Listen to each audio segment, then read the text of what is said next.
ငါကမင်းထက်အရက်မြင့်တယ်ဒါဆိုတော့ဒီလိုမျိုးထပ်ပါလာတယ်ဆိုတော့ဆရာတို့က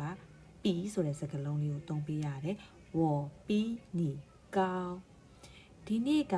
မနေ့ထက်ပူတယ်今天比昨天热今天比昨天热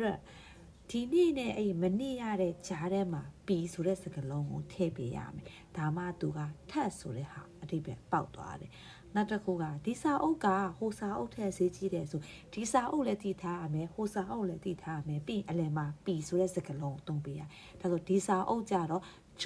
本书比那本书贵ဈေးကြီးတယ်ငါကမင်းထက်နည်းနည်းစိုးရောက်တယ်ငါနဲ့နေဒါဆို2ယောက်ဆိုတော့ဝေါ်ပီနီစိုးရောက်တာဖြစ်တဲ့နည်းနည်းစိုးရောက်တယ်ဆိုတော့早一点到သူကငါထက်ပိုအရက်မြင့်တယ်သူနဲ့ငါဒါဆိုတော့他比我ပိုအရက်မြင့်တယ်ဆိုတော့ပိုဆိုတဲ့စကားလုံးလေးကကိတ်အရက်မြင့်တာကောင်းဒါဆိုရင်他比我更高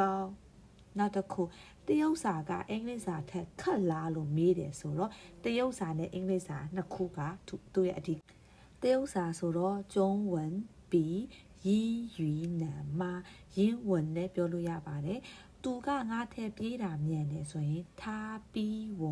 ပြေးတာမြန်တယ်ဆိုတော့跑得快他比我跑得快